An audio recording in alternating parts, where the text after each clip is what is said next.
Hey, Warpugs. So today we're going to be checking out something from Baldermort. Now, Baldermort is, without fail, one of my favorite people on the entire platform. Flat out. Um, I remember Baldermort. I'll tell you this. Baldermort was one of the first people to ever really speak to me as a creator to somebody, like flat out. He is the person that I honestly respect more than anyone as far as this goes. I know, like he breathed he basically breathed life into a project that had been dead for a year for me. Um, and he gave me a lot of words of wisdom that I continue to pay attention to.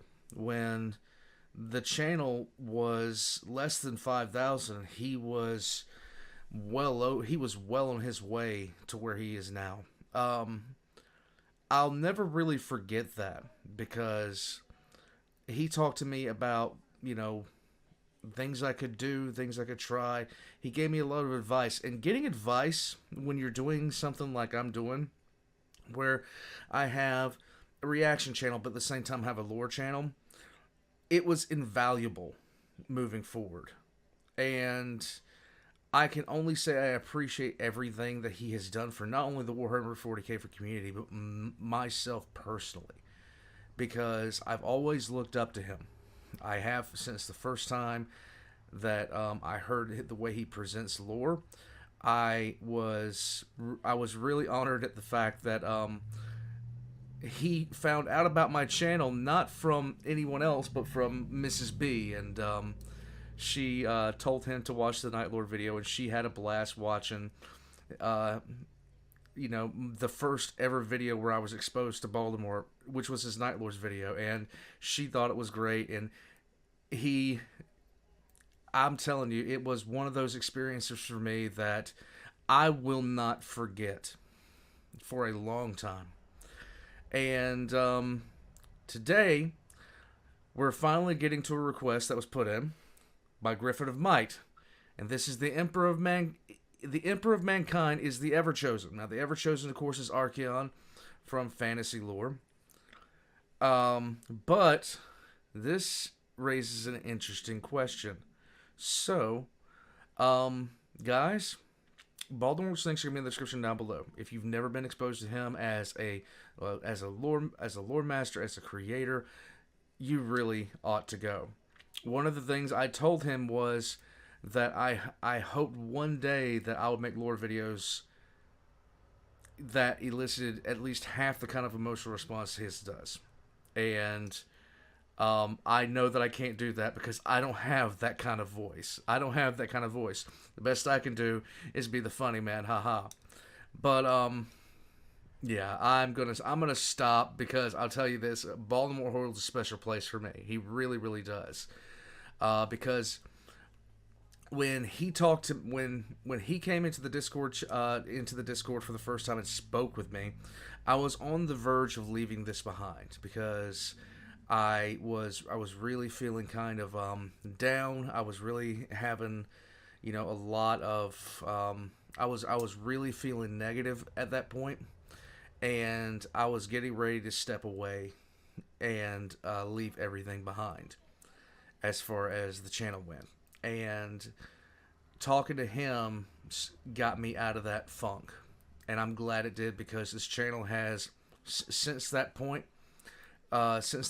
where me and him spoke, this channel has really changed a lot of things in my life, and it continues to change a lot of things in my life, and I will forever say that Baldermort is Senpai. And the fact that Senpai noticed me was the greatest feeling that I have had as far as this goes. I can remember like the after I spoke with him the first time when I had less than 5,000 subscribers, and I didn't know what I was going to do as far as the channel went. I didn't know if I was going to continue or not. And when me and him talked, we talked for about almost an hour and a half about things. and just generally speaking to him, and that's why I want to be like him as far as a creator goes. I really do, and this is sounds like hero worship, and it is because Baldermort is my guy. I'm gonna stop rambling, and I'm just gonna enjoy this. Now, something for me and Baldermort. If you've been with the channel for a little bit, but just haven't seen me check out anything about Baldermort's, I rarely pause anything in in anything of Baldermort's because I view, like, for me, this is an art form. Okay, for me, this is art, and yeah, let's get into it. Is the Emperor of Mankind the Everchosen? Let's go.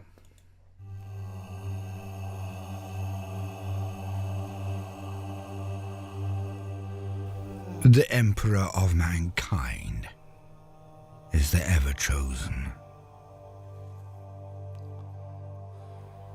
Welcome, gentle listener. I am Baldermort, your faithful servant, and I wish to introduce you to the forces, factions, and events of the Warhammer 40k universe, the grim darkness of the far future, where there is no time for peace. There is only time for war. Now do bear with me today, for this is not as lavish or extended or probably coherent an entry as I would wish.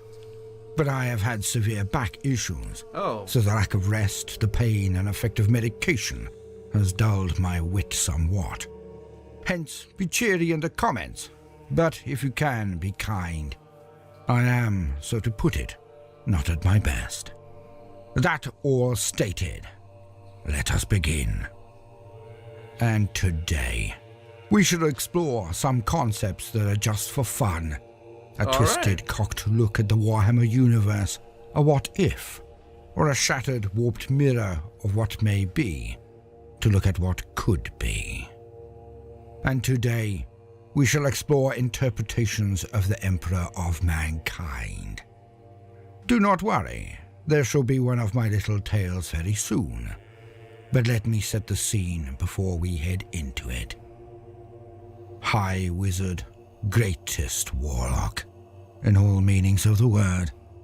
For there are many ways to read the potentials of the Emperor. What is he? Who is he? Why is he?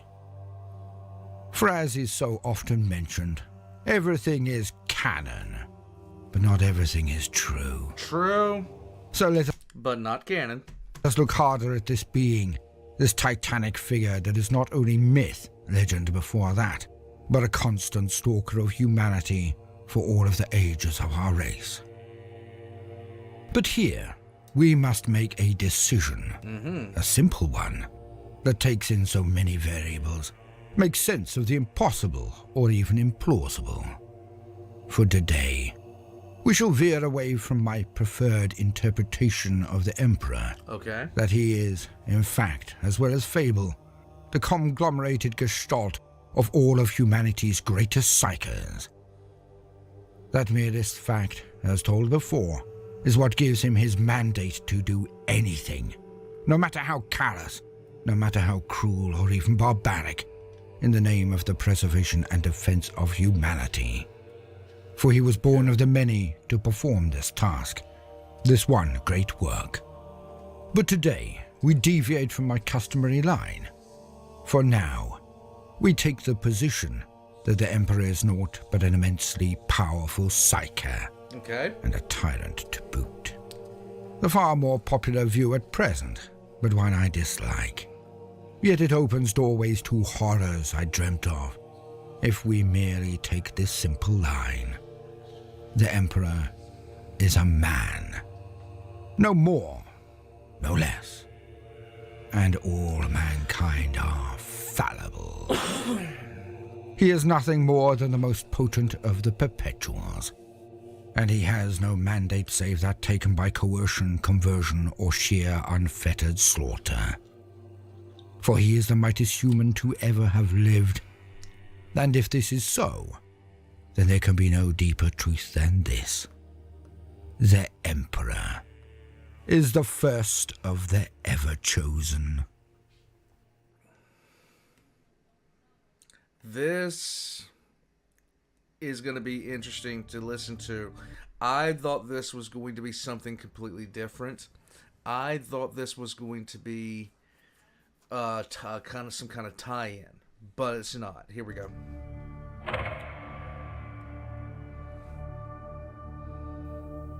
I had had enough. Each time I returned, they did it again. The pain was excruciating. It did not. I did not last long. The same place, the same pyre, with different kindling and fuel. The same spot now burnt a black that could never be removed, never be cleared, where they lit me each time I denied them. The flesh burned, the muscles bubbled. I was never awake for long enough to even feel hunger. But enough was enough. This time, when the fanatic walked in, I did not spit in his face. I did not glare at him indignantly, bored or even laughing mockingly. This time, I sat cross-legged on the ground and looked him dead in the eye. Then I nodded my head down and up again slowly.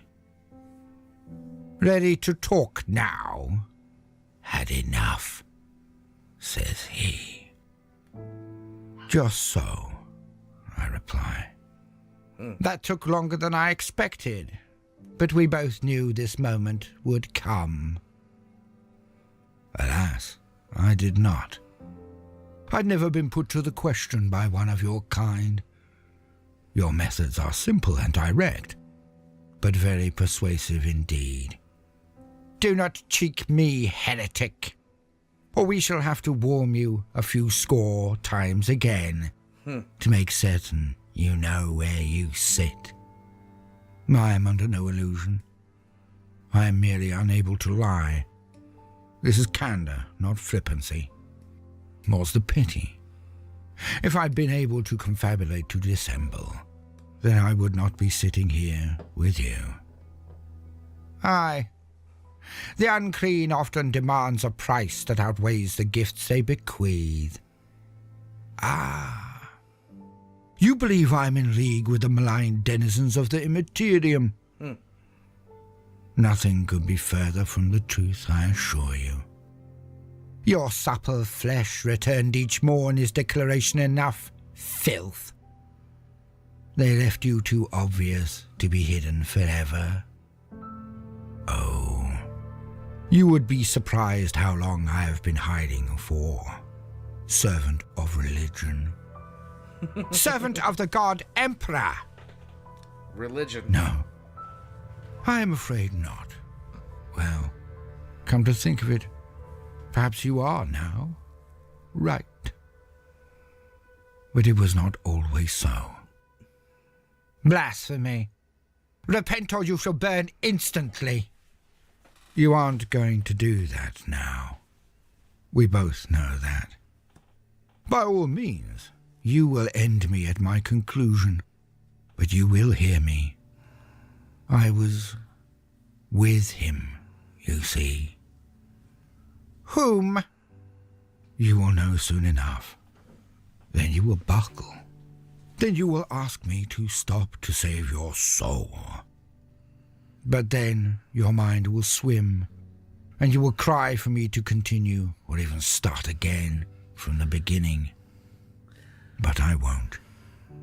And I will keep telling you things about him until you want me to, will beg me to. Stop. Just listen. In the days or years to come, you will want to recall as much as possible, or you will end yourself. It is difficult to say. Presumptuous scum! Oh, that will cost you. It'll cost you the knowledge, the burden of knowing his name. He has had so many over his time. Yep. Confucius, Moses, George, Siddhartha, gurus, prophets, and lamas. But his true name? It is Neoth. Mm-hmm. What? Hush. You will need your strength. You will know as much as I can inflict on you. Listen. I was with him for so long. He was unlike any of us. We gravitated to him, his certainty, his passion. Sometimes we would clash. I would head off for a time. But I could never stay away for long. Well, not until he crossed the last lines. But that was practically recently. I, like so many of us, followed in his comet. We attempted to help him in his great work, his quest. It was always about him, his vision, his goal. He was unquestionably the strongest of us, but some said not the oldest. Yet he was a force of nature. He appeared throughout the times to guide humanity for a period, and there, many of us were also, we lesser perpetuals. We were his aides, his generals when needed. Then we would follow him back into obscurity. But one thing always happened. It's easy to spot when time is behind you, a tapestry of records that one can see the pattern of simply by the studying. But we were in the moment. We did not see the weft being woven. A warrior poet earlier in time, a wise ruler or prophet were his later guises. He tried to teach them peace, tranquility, unity and virtue. This is what he claimed. Yet every time we went back into obscurity, back into the shadows, somehow he was always deified. Not immediately, perhaps, but regularly. All forms of faith would spring up around the guises of revelation, the name he took near the end. Many of these faiths were enduring and fanatical at times, and he studied what that did. I did not know it at the time, could not see the stars for the speed we were at. Always onwards, always. We hid and planned, rose and returned, then disappeared again and again. From the first days of bronze, to iron, to the revolutions 3, agricultural, industrial and information. Then, onto the era of true progress. All the while there we watched the wars, the barbarity, cruelty, the suffering, inflicted on our own, by our own, or by outside forces only he truly understood. There was beauty and grace, and so much creativity in all of those epochs. Each had worth, even if taken out of continuity. We watched our race grow and grow up.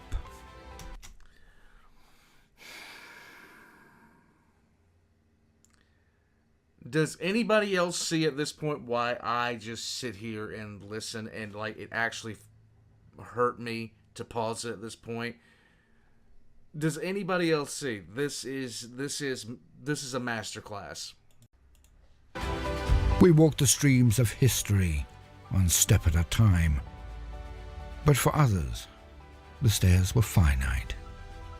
For we few, we perpetuals, they were an endless road.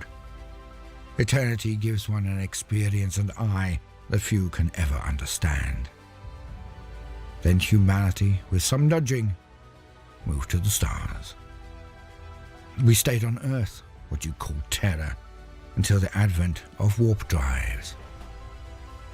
Then the hunt went out into the stars. We never knew exactly what he hunted for. Signs, portents, old ruins, musty crypts, lost knowledge. And not of the technical kind. True. But the arcane. the ways of what he called the enemy. He knew them all and more. Every last spell, rite, cantrip, curse, or thaumaturgy. He knew all. From pre-Neolithic, sun, moon, steel, and even high magic. And if any human had ever been a practitioner, then he knew their craft, their wisdom. Yet the search went on, ever on. He hunted for a grail, a place, a corridor between here and elsewhere, behind the veil. He took this quest to the stars, but I was not there by then, not I. His plans made less sense the longer I was with him. He was becoming even more driven with each era we experienced, becoming more frantic and thus more bullish, more direct, less patient of delay. He envisioned a new man, a new race, a superiorly gifted one, a humanity of wisdom and strength, with power enough to defend itself from the galaxy and the terrors that lurked beyond the veil. He became so single-minded, and his vision was now all that mattered. We may always have been bugs in comparison to he, but now he could bear conceal his impatience at even being questioned. Imagine that. To think you are so far above your peers that you are from another race, even as they are mutations that are far beyond the baseline of our race, humanity. No. He hid it before, but now he was too distracted, too concerned, too weighed down to always maintain his polished veneer, his diplomatic stance and patience. He now barked orders like a tyrant, as if to slaves or inepts. And eventually, I volunteered to go on a longer mission, away, and I never returned. I simply hid. I took on the guise of a simple worker and simply disappeared. Until now, of course. I found out later what happened. I spoke with those who went almost to the end with him. He found it. Yes. He found it. In a world in the night sky, he found it. Molech. Some went with him, a one-way trip on an early-era vessel. And he found the place, the doorway across, and he entered it. He went into the realm of evil, temptation, corruption, and power. He walked in the warp, they said. He returned, but changed. None believed it, but he was even more of everything. And it accelerated. But I have few details of then, for the dark times began, old night. And all we knew, all we had witnessed and helped to grow, in a matter of mere centuries it was all lost. The galaxy itself had seemed to turn on us. And then, millennia later, his response plan came into being. He threw off the shadows again. He came to the fore again. And he would lead humanity again. But his plan, it was flawed, as it was built on a lie. It was built on sand, borrowed power, stolen secrets. And it came down when they saw his treachery. That is what so many have been told, what we all believed. He was ours. He was the most powerful of us. He had used them. Or had he? And now, so many again fell to his worship. It swept across the stars of the galaxy near entire. All pray unto him. All feed him their pain, their fear, their hope, their anger, their need for righteous vengeance. He always stated he was but giving them a light, a north star by which to sail, an example. Yet, you see, they all ended up worshipping not the message, but the messenger. He always knew what he was doing. Always. He knew. See, this is why I love Baldermort, because not only can he, like, this is a major contention that I've had for a while, that the Emperor actually knew everything that he was doing, knew what was going to happen, knew it all. I love it. For he. Please, enough. Do not complete your line. I must. Please. For he is the master of mankind. Yet to gain such power, he must have chosen to serve. The most terrifying thing of all. Perhaps he serves them still. His true masters. The dark gods of chaos. Now, this is a twist on lore that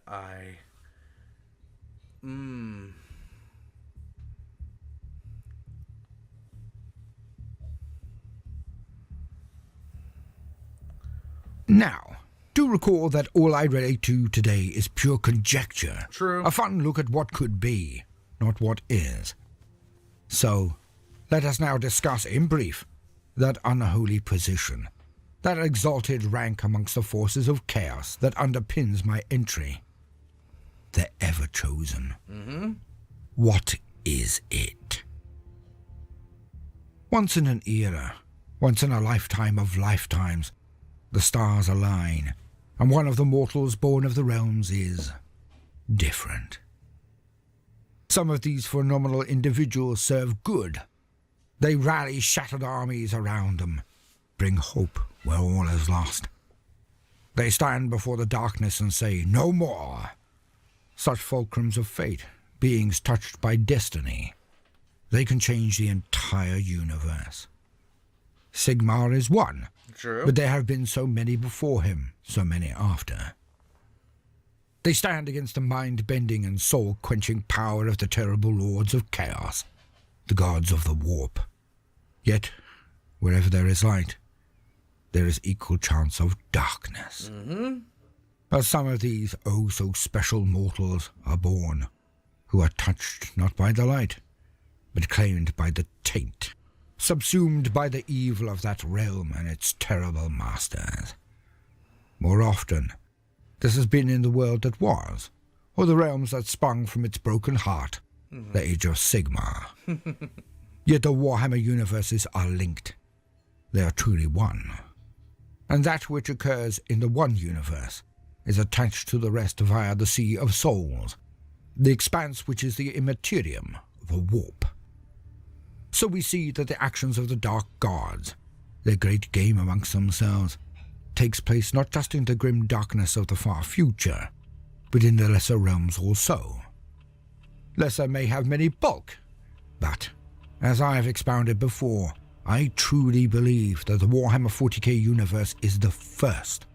It is where the gods of chaos were birthed, where they always existed in history and setting of the world that was, and the Age of Sigmar. Oh, okay. Hence, by my reckoning, this is where they were born. So this is the first of the existences that are all so closely connected. With that understood, we continue with the question. Okay. What is the Everchosen? Now millions upon millions of champions of individual chaos gods have arisen True. and subsequently fallen in the service of the dark powers.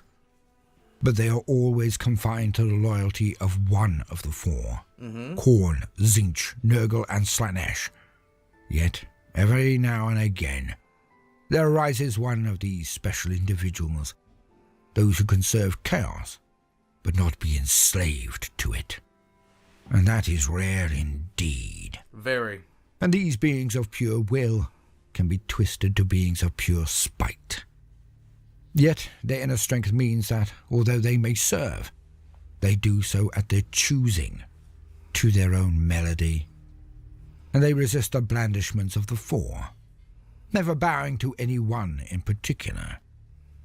Yet they are the men and women who can harness chaos, as much as they are yoked themselves. And they can retain a sense of self, even before the vast power offered to them. For these rare individuals, there can be only one fate: to be Everchosen.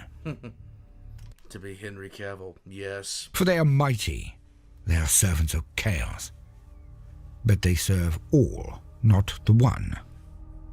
And the four gods will get together in the blessing of these people. They will bless or curse, depending on your perspective, with powers and might from each of the gods, but in equal measure. So they will gain powers from each. Korn, Zeech, Nurgle, and Slanesh. These vicious men are then dubbed the Everchosen, for they are scions of not one, but all of the gods combined. And when this occurs, the realms bleed. For the power of chaos is so vast, their legions so endless, that it is not truly the veil between real space and the warp that holds them back. Not really. That would be the great game. It is a battle between the chaos gods that rages eternal, and they invest more effort and power and purpose into this conflict amongst their peers than ever they would for any activity in the real world. For they do not really consider the denizens of reality to be any threat to them. True. So they confine themselves largely with the defeating of their peers, their siblings. Yet when an Everchosen completes the trials, when they pass each test set down by the gods, then come out victorious, these beings are the axis by which the universe alters irrevocably. For they combine and focus the power of the dark gods of chaos. They can bring a short period of unity between these horrors, can claim forces from each, can command warlords, demons, princes, and mages all. In fact, anyone who is held under the thrall of the dark gods can thus be combined in the armies of the Everchosen. They are the might of chaos undivided. Of course, it can never last long. For the dark gods are treacherous, and most often and most intensely, to one another. Yes. Thus do these armies have to achieve their goals swiftly, before the great game erupts again. Yet with the power of all four forces of chaos, there is little they cannot do. Few who can withstand them, fewer still who can defeat them. And all of this is made possible by the existence of an Everchosen. The Everchosen is linked to the being called Baldermort, the first ever demon prince. Yet the Chaos Gods experiment, this first demon prince, did not turn out as they had expected. For each of the gods had given him much power, so believed they would control him. Yet their influence clashed and cancelled each other out. And Baldermort rebelled against his masters in a million tiny ways, and some larger. For he knew that if he gained enough influence, enough power unto himself, then perhaps he could become a god unto himself, a player in the great game. Baldermort failed in his attempt to destroy the realms, yet he came close. His failure led to his ultimate chastisement. For now, Baldermort has to crown the head of the Everchosen who proceed from him. So the first demon prince was Baldermort, but he was not truly the Everchosen. Okay. Yet they are so similar that some can be confused, because to all extents and purposes, Baldermort acted almost as an Everchosen, for he led chaos undivided. Yet he was too much the demon, not enough mortal. Okay. And thus, when the energies of the Immaterium, the warp, blew low, he was banished back to that dimension, and hence the Everchosen would forevermore be a mortal. So that they required no well of power, no warp source to maintain them in the real worlds. Gifted with power from each god, they were never elevated unto true immortality, to demonhood. This way, they could lead, no matter the strength of the winds of magic. And there have been many before in the old world. Morkar the Uniter, Vengel, Khaldun the Gloried, Asofar Kul, and then, finally, to Archaon, herald of the end times. So this is what I was thinking it was going to be at the start. It is a meshing of the Warhammer 40k and Warhammer Fantasy lore. I'm loving this. I am absolutely loving this. Let's go. Each crowned by Be'lakor at the behest of the Dark Gods. Each brought pain and misery and slaughter to the world. Yet, I think they are later. I believe they are shallow copies of the one true Everchosen, the first and most powerful of them all, who resided in the first universe of the Warhammer settings, the 40k timeline. And now I shall present my case. Okay. The Emperor was one of the first of the Perpetuals, immortal human mutants that walked throughout time. They were often gifted with psychic powers, a connection to the warp, but he was also the strongest of them, by a margin so wide that his consort Erda claimed that all of the other Perpetuals could not have faced him in open conflict, not even combined. And the Emperor was born at the end of the Stone Age. Before the Iliad, the Odyssey, he was born. 1 second. I must step away from this for a second. Hold on. All right, let's get back into it. And he gained power and strength, began to understand his abilities as the years dripped past, and he never stopped searching for greater power, for arcane and temporal knowledge. He knew every form of magic known to man, for he had either been present or studied them later. Hence, I call him the most powerful and knowledgeable wizard who has ever lived. And even the Eldar admit he is mighty, not just in power, but also in skill. Even they, who had studied the powers of the Dark Ones for millions of years. True. Of course. These wisdoms were gained when the Dark Ones were not fully formed, for it was humanity that gave them true form, to shape. It was, in 3 of the 4 gods, they, humanity, that gave them sentience. Yet the Emperor was so powerful, he predated them all. He felt their births, the Dark Gods, one and all, and he knew what they were and why. But when a Chaos God is born, they exist in the warp, which is connected to all things and all times simultaneously. Hence, after their births, each of the Dark Gods had always existed. True. It is why we have Slaaneshi hordes hidden behind walls constructed by Necrons and Eldar in the days around or after the worst of the war in heaven. But Slaanesh did not exist then. But as soon as she was birthed, she existed in all times. Hard to compromise, but inevitably true in the grim darkness of the far future. And the Emperor had weathered every plague sent by the Grandfather, and performed every form of butchery known to the greatest god, Khorne. And the Emperor had the most sublime of minds, the most penetrating of cognitions. The Emperor sought perfection for his race, for that was always his goal, projected to his allied Perpetuals at the very least.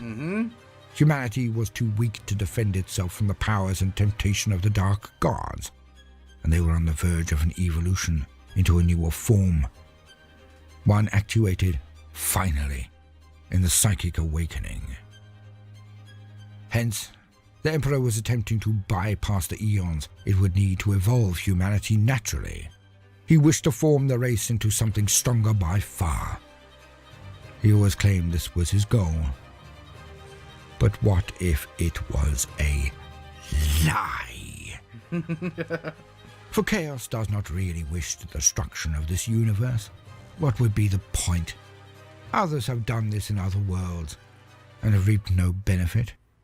For the dark gods feed on the souls of mortals.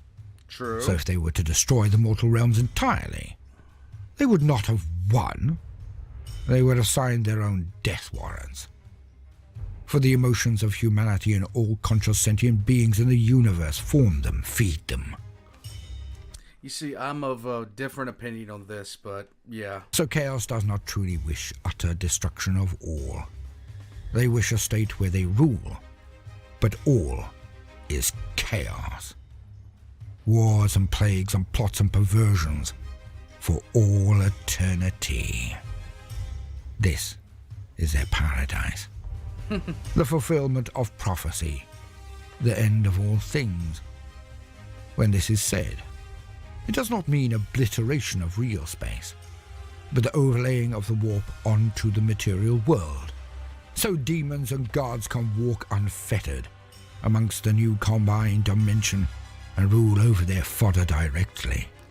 So I state that the Emperor is no savior in this interpretation. He is a wizard of endless power, endless knowledge, near endless ability. But let us get even closer to this vision of the truth. Okay. For what few know is that the Emperor met the dark gods. He did. He parlayed with them. Yes, he did. Nothing is surer. When humanity went out into the stars, the Emperor and his closest perpetual allies went with them. For he had identified a place where he might be able to commune with the forces he stated he feared so much. A ship on a one-way mission, no ability to turn around and return to Earth. Not back then. It was sent out in the early Long March period of humanity's expansion. And he took flight with one, and he went to a world called Molech. And there, he did indeed find a portal, a doorway into the warp, and he went through it. He returned only hours later, but time has no meaning in the warp. None. As the Lupercal found out and explained to his brothers later. But he was changed, the Emperor, on a fundamental level.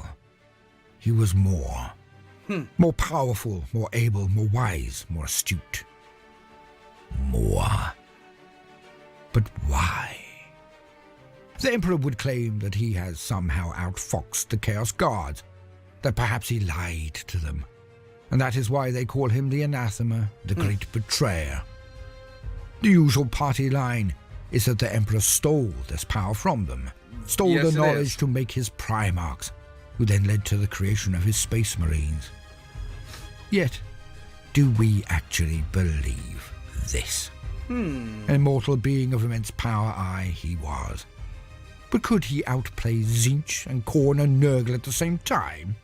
He lied to Tzeentch. Really? Hard to swallow indeed. For there is an even more simple and stark possibility that offers the answer.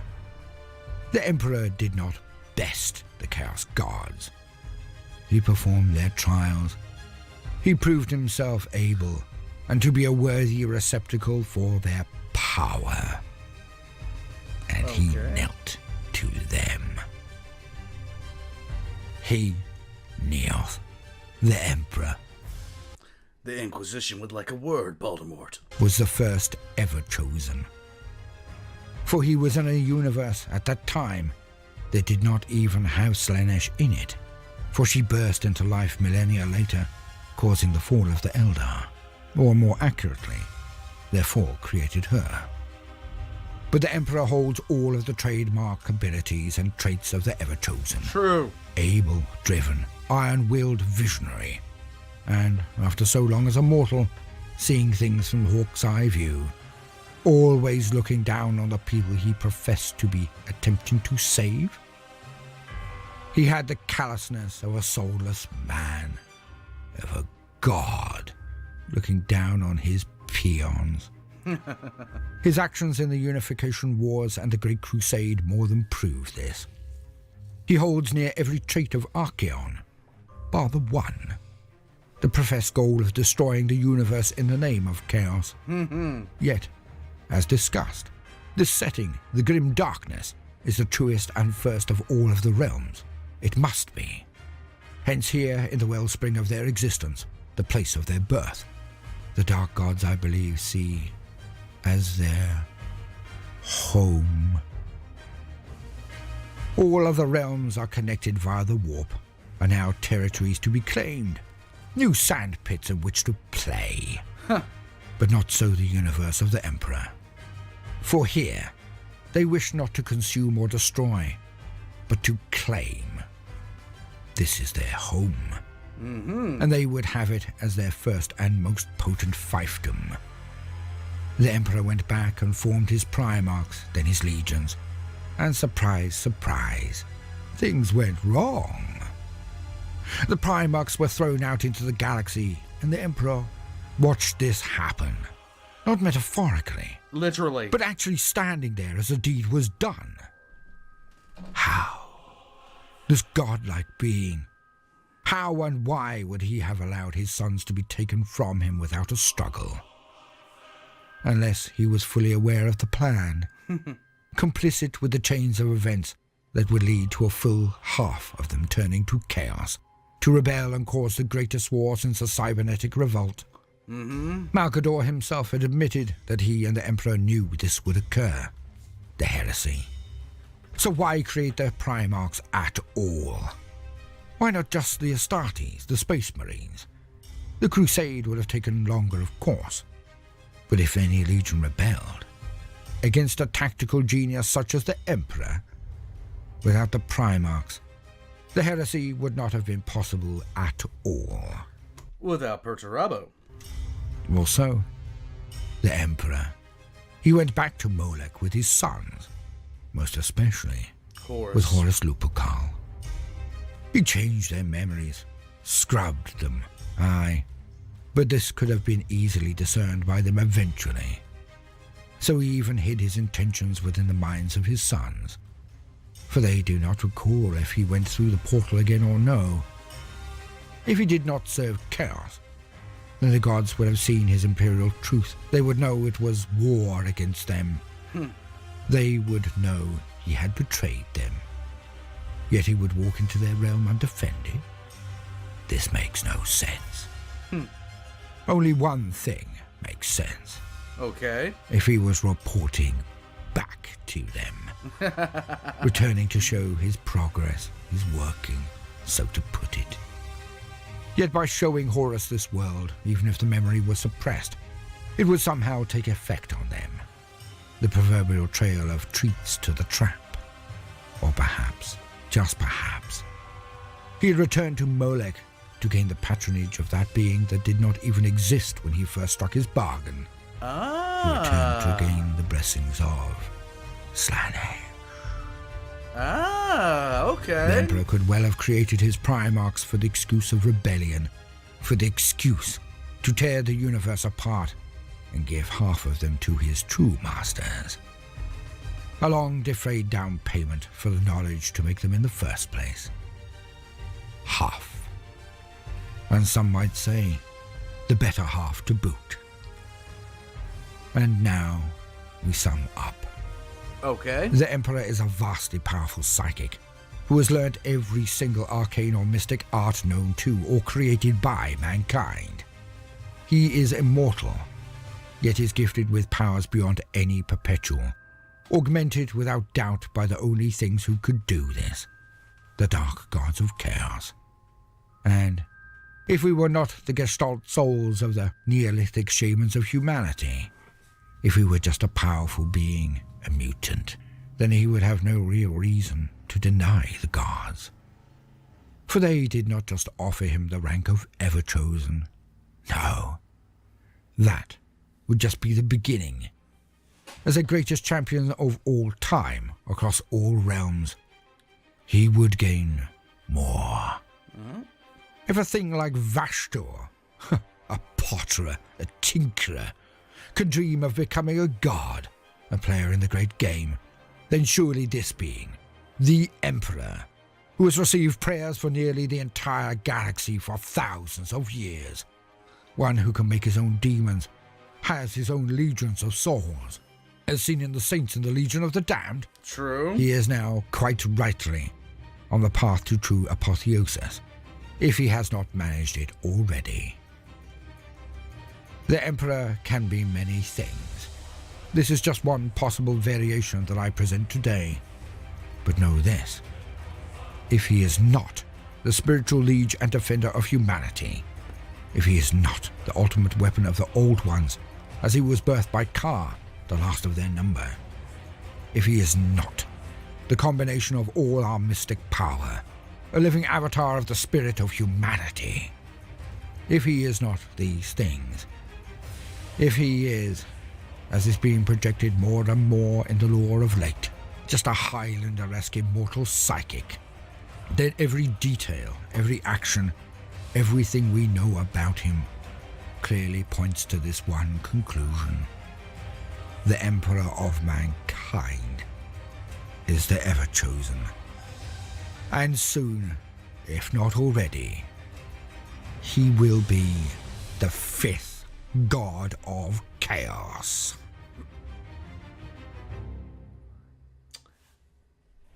Okay.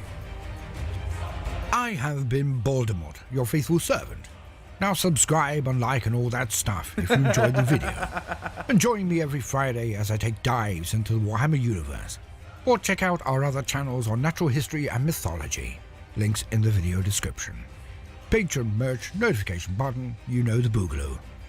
Until then, no matter what you do today, do try to make some time for fun.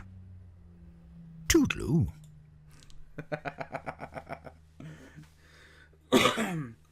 If you've never seen him before, what is this? If you've never seen Baldermort before, I hope this lets you understand why I put such a high, put him on such a pedestal. It is quite literally videos like this that make you think.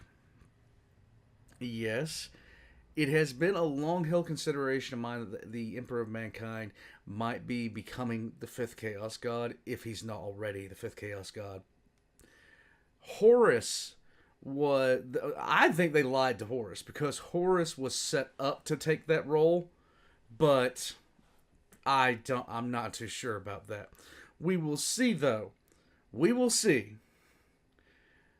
If you enjoyed this, you've never seen Baldermort before, check the description below. Get over to his channel, subscribe. Okay? Just do that. Do it.